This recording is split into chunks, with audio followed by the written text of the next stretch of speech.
There are ongoing attempts to try and redefine pedophilia and to remove the stigma and to try and lessen its harm. And we need to oppose all these attempts. There were a few examples over the summer break. Let's check those out.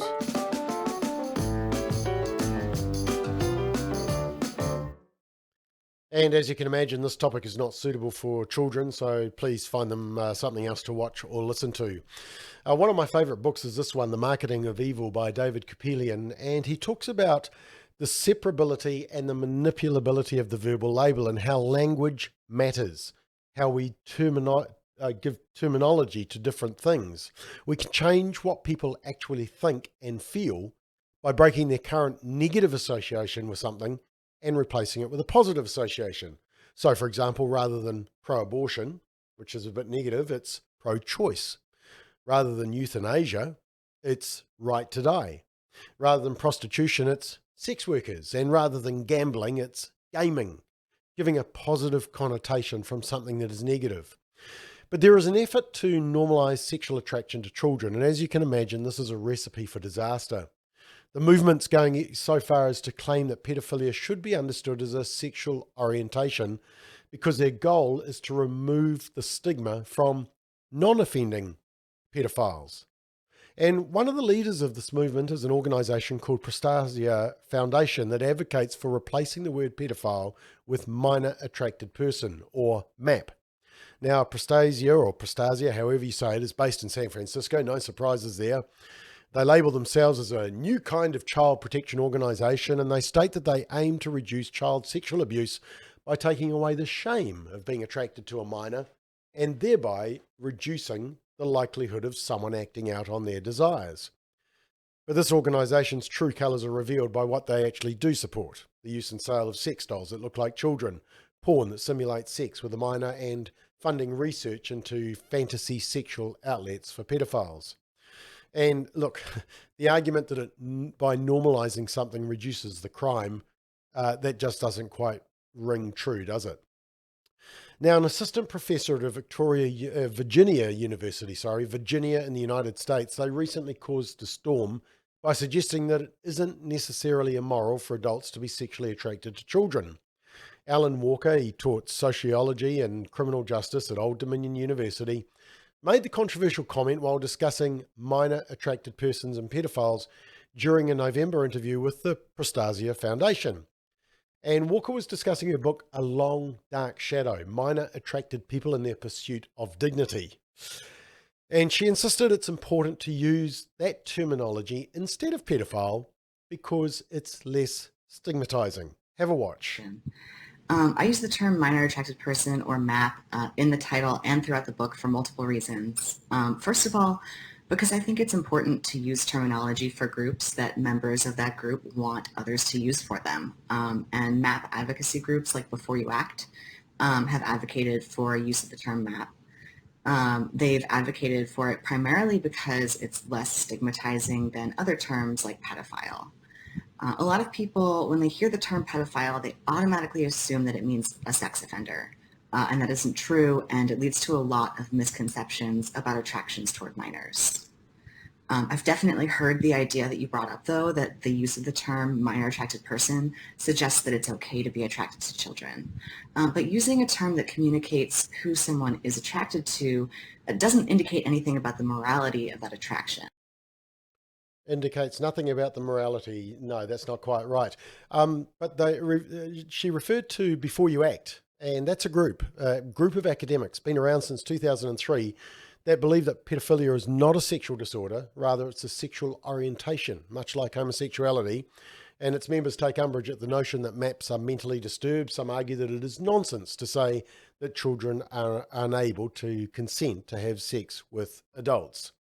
Now, you'll be pleased to know Walker resigned after the public outrage of what you just watched.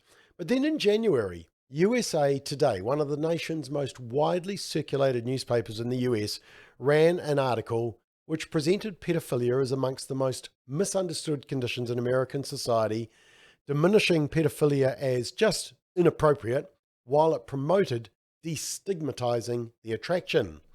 And it said paedophilia is viewed as the most horrifying social ills, but scientists who study the sexual disorder say it is also amongst the most misunderstood. Researchers who study paedophilia apparently say the term describes an attraction, not an action, and using it interchangeably with abuse fuels misperceptions about pedophiles. And they put out a tweet.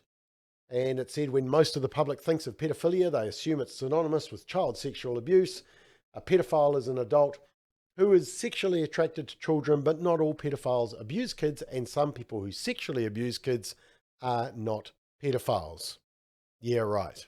And that tweet was subsequently withdrawn by USA Today after the furor. Now, the issue of pedophilia injected itself into the last year's Virginia governor's race, if you followed that, as concerned parents noted that books in public school libraries depicted acts of pedophilia and or portrayed man-boy sexual interaction in a positive light. Now, there was another recent example where videos emerged of a state University of New York professor defending pedophilia and insisting it wasn't obvious to him why it was wrong.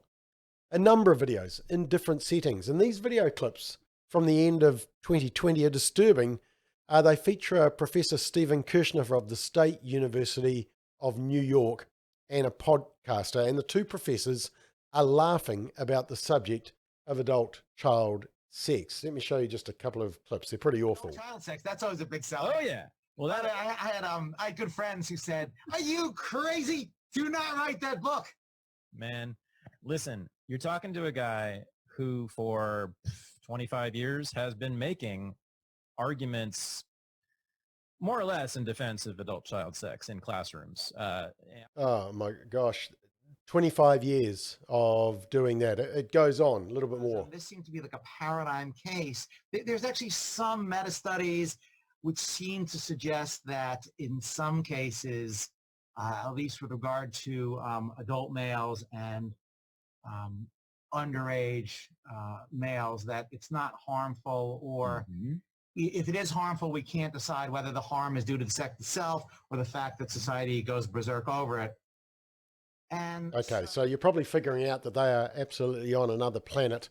And just this final clip where they try to compare pedophilia, child sex abuse, with going to church or going to the ballet or to a relative's funeral. Infringement case that we don't get, they can't give their valid consent, and therefore it's wrong in virtue of being a right infringement. And there's a view that it's exploitative, that even if it's not harmful, Yes. even if it's not a right infringement, it's somehow an exploitation. I've heard all these. Yes. Okay. Right. So those are the three dominant arguments. And none of these convince me. So Me neither. the harm argument, well, there's actual, like, empirical controversy over this. Sure. Yeah. On the rights-based argument, I think, look, we make children do all sorts of things that we don't want to do. Right? Thank you. We make them go to church. We make them go to the temple. We tell them to go to school. They got to go to the dentist. They got to go to their sister's ballet recital. And we don't care what they say. And they want to do things. We say no, right? They say, I want to stay up and watch, Creature Feature on WPIX until, 2 in the morning. We say, well, it's tough. That is all a child's life is coercion. Right, that's right. Is coercion by adults and often to make the child do something for the adult's pleasure only. That's exactly right. Yeah. You say, you're going to go to your great uncle's funeral, even though you want to go, and even though it's not in your interest. Right. So the rights-based argument's a little bit hard to follow. Yeah, okay. Apparently a child's life is all about coercion, and child sexual abuse is all just part of that package. You'll be pleased to hear that Kirshner, the one on the left of that video, was also reassigned by his employer after the outrage. The bad news is that his official bio page notes that he's written 100 articles and book chapters on such diverse topics as abortion, adult child sex, pornography, sexual fantasies, slavery, and torture. Now, look, just to conclude, this has been a pretty heavy episode. Exodus Cry, great organisation that opposes sex trafficking and sexual exploitation, they sum it up well. They say, while we absolutely believe that there should be appropriate and improved avenues for pedophiles to seek help and therapy, the approach of normalising and destigmatising sexual attraction to children is severely misguided. In what world does normalising the idea of a criminal act prevent that act from happening? And of course, Exodus Cry are correct. Associate Professor of Criminology at the University of Sydney, Michael Sauter, recently took to Twitter to address the issue, and he tweeted, "Sometimes stigma is good. Some things should be stigmatized." He said the compulsion to abuse children is not a morally neutral one, and it should be stigmatized, i.e. attract social disapproval. Couldn't agree more. Don't allow the culture to play linguistic gymnastics with the language and the term pedophile. The stigma is there for a good reason. It's a very healthy stigma which hopefully redirects the offender. But more importantly, the stigma is there to try and protect the victim. And that's where our focus should be.